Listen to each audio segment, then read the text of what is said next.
জননেতা অধ্যক্ষ আলমগীর হোসেনের পক্ষ থেকে সালাম, আসসালামু আলাইকুম।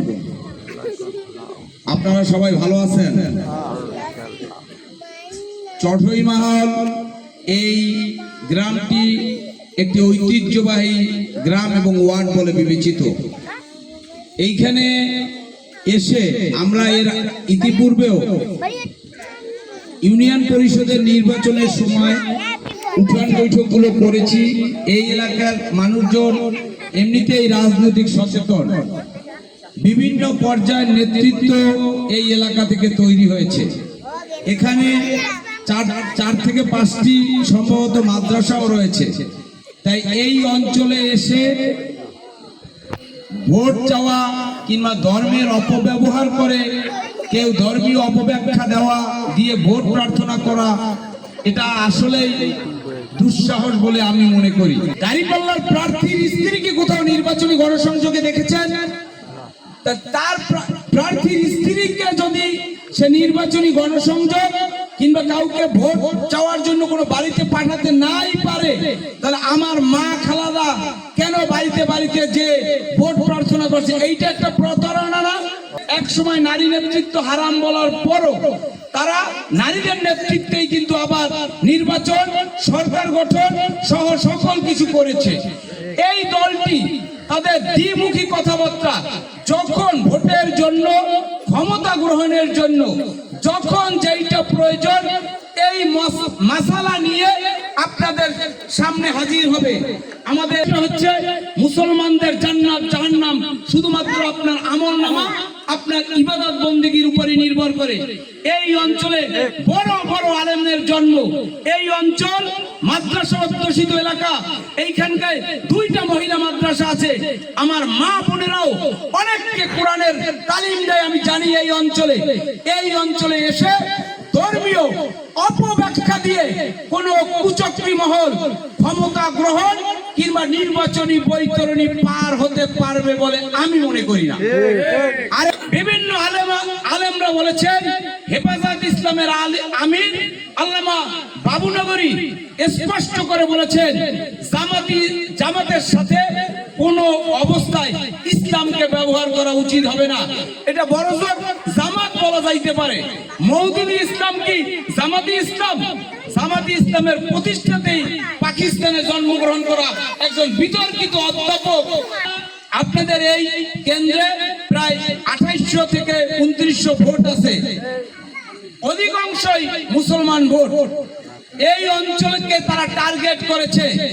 আমাদের ইউনিয়নে 3-4টি মুসলমান অধ্যুষিত কেন্দ্রগুলোর মধ্যে চৌঠইমহল একটি বড় কেন্দ্র বিধায় এই অঞ্চলগুলোকে টার্গেট করেছে। কিন্তু এই অঞ্চলে বিএনপি, যুবদল, ছাত্রদল শুধু নয়, ব্যক্তিগতভাবে অনেকের সাথে আমাদের নেতা নাজিরপুর উপজেলা বিএনপির সাবেক সভাপতি, বর্তমান জেলা বিএনপির সুযোগ্য আহ্বায়ক, সাবেক উপজেলা চেয়ারম্যান জননেতা নজরুল ইসলাম খানের ব্যক্তিগত সম্পর্ক। অঞ্চল থেকে বিএনপির রাজনীতি নির্ধারিত হয়ে থাকে।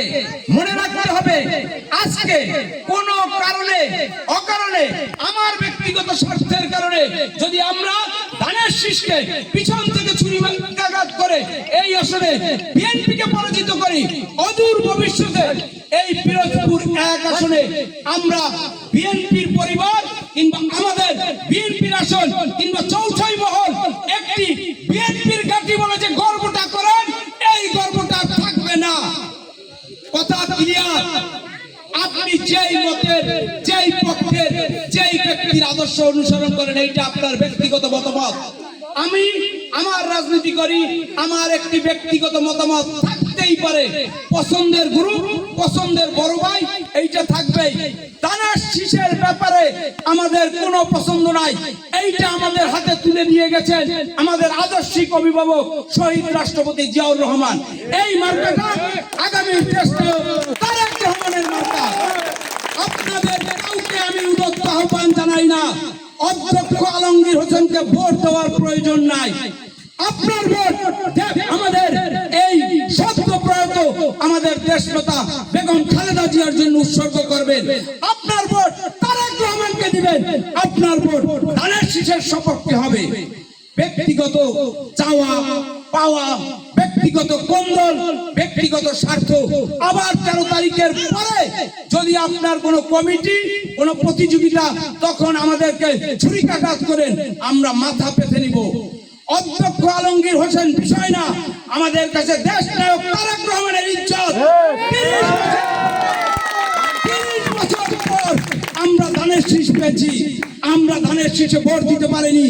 আমাদের ভয়ভীত বাবা চাচারা, দাড়ি পাকা যারা আছেন তারা দিয়েছেন। আমরা যুদ্ধ করে ধানের শীষ এই আসনে নিয়ে এসেছি। আপনাদের কাছে অনুরোধ, আমাদের এই যুদ্ধে আপনারা পরাজিত করে বিএনপিকে পিরোজপুর 1 আসনে রক্তাক্ত করবেন না। ব্যক্তিগত কোন ধরনের সকল চিন্তা বাদ দিয়ে, পায়ে হাত দিয়ে, আমাদের যত অপরাধ আছে সকল অপরাধের জন্য ক্ষমা প্রার্থনা করে পায়ে হাত দিয়ে অনুরোধ, তারেক রহমানের সাথে দয়া করে বেঈমানি করা যাবে না। তারেক রহমানকে প্রধানমন্ত্রী নির্বাচিত করতে হবে আগামী নিরাপদ বাংলাদেশের স্বার্থে। তারেক রহমানকে পিরোজপুর 1 আসন উপহার দিতে হবে আমাদের পিরোজপুর যে একটি বিএনপির ঘাঁটি, এইটা প্রমাণ করার স্বার্থে। কথা ক্লিয়ার? আমার নেতা, আমার রাজনৈতিক অভিভাবক জননেতা নজরুল ইসলাম খান স্পষ্ট ভাষায় বলে দিয়েছেন, যদি এই আসন থেকে ধানের শীষ এমপি হয় কিংবা এই আসন আমরা প্রমাণ করতে পারি, সব থেকে গর্বিত হব আমি পিরোজপুর জেলা বিএনপির সভাপতি হিসাবে। এবং পরবর্তীতে এর থেকে বড় পদগুলো, আরো বিভিন্ন পদ, জেলা পরিষদের চেয়ারম্যান সহ আপনারা জানেন, সেই পদগুলোতে অন্য নেতাদের যাওয়ার সুযোগ থাকবে। আল্লাহ না করো কোনো অনাকাঙ্ক্ষিত ঘটনা ঘটলে আমরা দেশব্যাপী তারেক রহমানের কাছে আমাদের নেতা জননেতা নজরুল ইসলাম খানকে বেইজ্জতি করব। এটা কি কেউ চান? তাহলে আমরা অঙ্গীকারবদ্ধ, আমরা আমাদের মৃত মা দেশনেত্রী বেগম খালেদা জিয়ার নামে শপথবদ্ধ যে তাকে এই আসনটি উপহার দেব। আমাদের কথা একটাই, আমাদের মায়ের শোক আমরা এখন পর্যন্ত কাটাইতে পারি নাই। সবাই দেশনেত্রীকে ভালোবাসি না? যাকে দেখে রাজনীতি করেছি, রাজনীতি শিখেছি, যাকে হৃদয়ের স্পন্দে ধারণ করি, সেই দেশনেত্রীর, মৃত দেশনেত্রীর নামে আপনাদের কাছে তার একটা ভোট চেয়ে গেলাম। ধানের শীষের সাথে কোনো ধরনের বেঈমানি হবে না। ধানের শীষ হবে আমাদের একমাত্র প্রতীক। 12 তারিখ ধানের শীষের জয় নিয়ে ইনশাআল্লাহ আবার চট্টগ্রাম হলে একসাথে মিলিত হব, এই আশাবাদ ব্যক্ত করে আজকের মতো বিদায় নিচ্ছি। ধন্যবাদ। ধানের শীষ জিন্দাবাদ। ইনশাআল্লাহ 12 তারিখ ধানের শীষ জয়যুক্ত হবে। খোদা হাফেজ।